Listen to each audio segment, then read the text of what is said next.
Are you looking for some work-life balance? Do you want to be successful in life? I think this little guy here has got it figured out. And now it's time for us to figure it out as humans. What are some of the key factors for success? In this video, I'm going to share with you 3 very basic questions you can ask yourself at the end of each day that the most successful people, all the way from Gandhi to Federer to Tiger to Muhammad Ali, you name it, they all have a method that is similar by asking questions at the end of the day.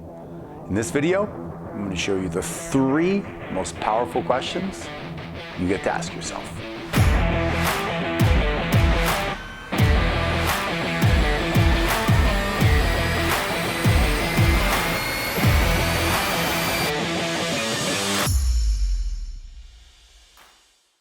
I don't think I've met a person that hasn't tried to figure out how to have life balance. How to be successful in life is like this non-stop quest. In this video, I'm going to share with you the 3 R's: how to review, how to reflect, and how to revise, so that you are more wise.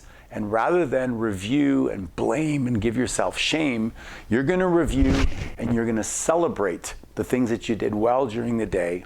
You're going to reflect and figure out how to do it a little bit better.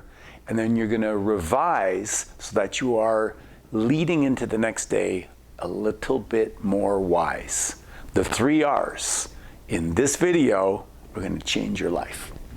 Now, if you think about the people that are going to be most successful in life, they surround themselves with other people that reflect and remind them about how great they are.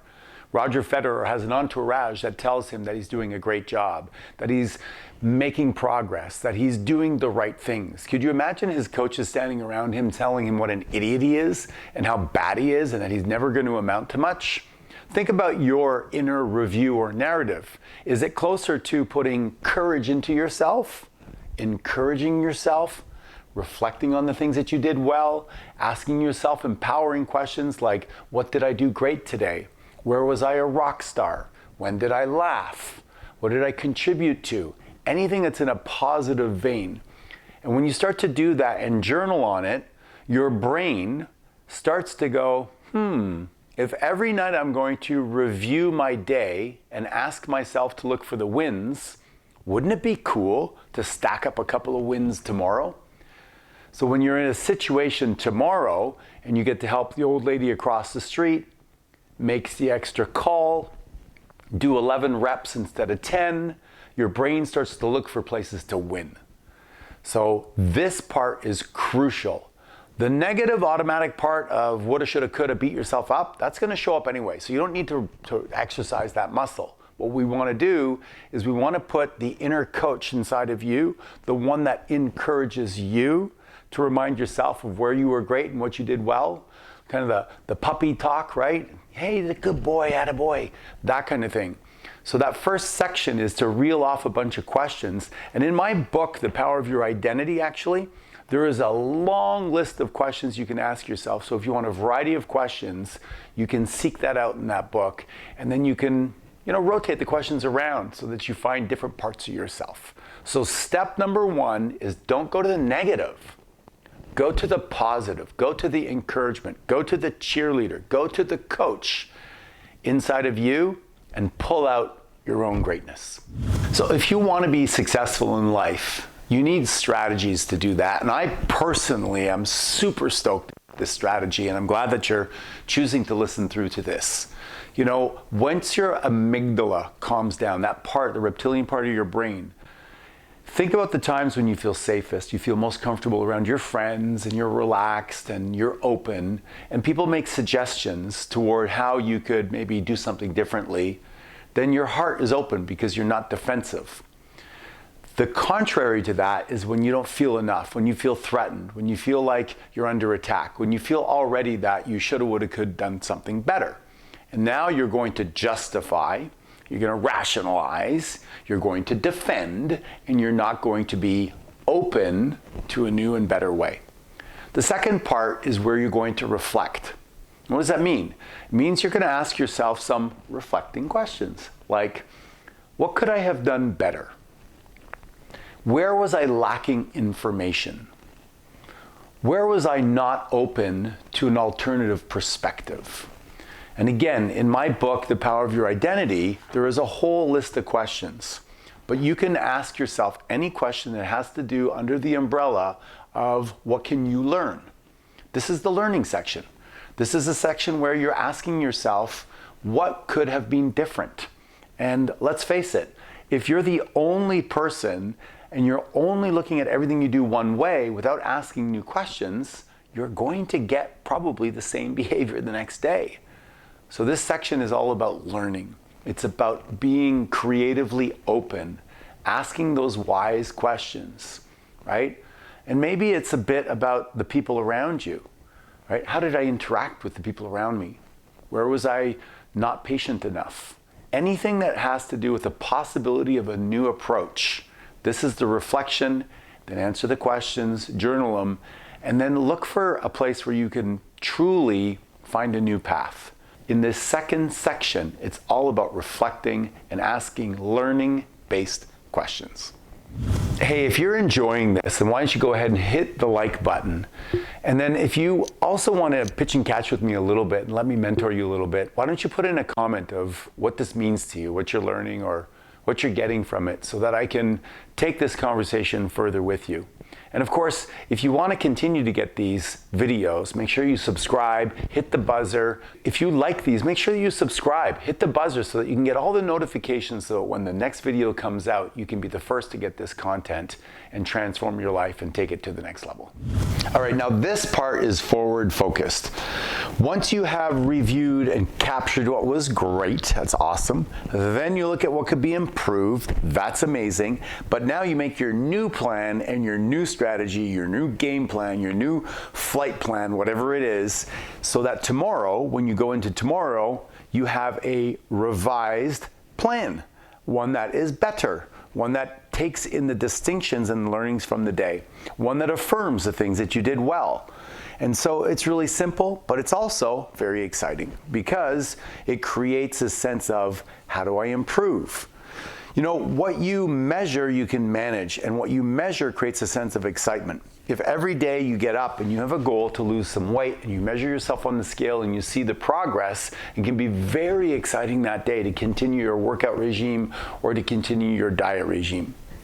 If you're trying to improve your sales and every day you make 20 calls or 40 calls or 50 calls or what have you, and you start to see the number of appointments go up, and then you see the number of contracts go up, and then you see the money in your bank account going up, and you keep on tracking that, and you keep on tweaking the way that you're making the calls, the feedback you're getting, and you keep on improving, and now you're like, it used to take me 50 calls to get one sale, but now it takes me 42 calls to get one sale because I got better. It's very compelling. So the part of moving forward is all about, how am I going to execute? What will I commit to? What am I going to do tomorrow? And one of my preferred or favorite ones is, what's the very first thing I'm going to do when I wake up? And often it's jump out of bed, get Alexa to put on some music, point to my bed, make a declaration that I'm going to make my bed and take some action, do a little dance around the room, and then play with my dog. I mean, it's a very compelling, playful, fun morning. So what are you going to do? How are you going to set up your day to win? Or are you going to fall asleep, unconscious, with the TV on, then wake up and scramble through the day, spill the coffee on your clothes, get in the car, not have enough gas, start screaming and yelling and blaming and hating your life? Or are you going to set yourself up to win? In this video, I've given you the 3 simple steps. And the first one is to review, the second one is to reflect, and the last one is to revise to be wiser. Now, there is one little caveat. There is one little do not do button that I need to tell you about. So stay tuned. Hey, I wrote this book, The Power of Your Identity, over a decade ago. It's still a gem. It's got a ton of really great things in it.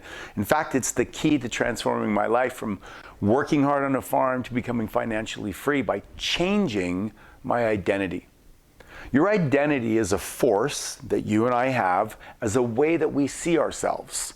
However, most of the conclusions that we came up to were when we were 5, 8, 12 years old, like I's pizza face because my brother called me ugly. And it took me 20 years to change that from pizza face to ruggedly handsome. It took me a long time to go from working hard to working smart, from being financially broke to being a millionaire and on to a multimillionaire. You want to continually upgrade your identity throughout your life and have that plan for progress. So this book is the methodology for it, and I want to get this out to you for free. So all you have to do is cover the shipping, and then we'll get it out to you, and you can start to upgrade your identity. You'll have all the power questions in there and a whole bunch of other things that are going to enable you to level up your game. So go ahead. I want to make sure you get that book for free. There's a very important do not do button that I'm going to encourage you not to press, and that's the why button. A why question brings you to a very unresourceful place. Why can't I make a lot of money? Why am I not in a good relationship? Why am I not fit? And your brain's going to answer those questions because you're a loser, you're lazy, you're a procrastinator, the market's difficult. It will come up with the answers. The brain comes up with answers to every question you ask it. Don't answer this question. What's 2 plus 2? Aha! Your brain answered it, didn't it? Because it has to. So the quality of your life will be in direct proportion to the quality of questions you ask yourself. When I was 15 years old, I wanted to become a pilot, and I needed a lot of money to get my pilot's license. So I asked myself, what is the highest paying job for a guy like me? And I did my research and I found it was tobacco picking. And tobacco picking took place in southern Ontario, and I lived in Quebec. It was about a 6 or 7 hour drive away. So I didn't say, well, why is it so far? I asked myself, how do I get there? How do I get a job? What do I need to do? And you know what I did? I got on a bus and I drove down to the middle of southern Ontario to a place called Simcoe, and I got off at the bus depot and I started to ask people, who can I get a job from? What do I need to do for you to hire me? And I got a job that day. You see, you want to be asking how and what questions in order for you to stay from the do not do button, the why button.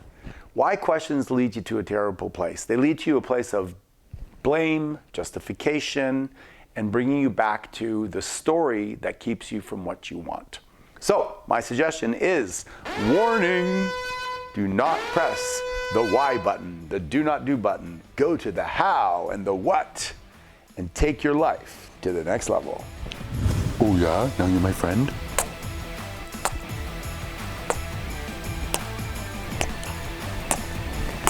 Oh yeah, oh yeah.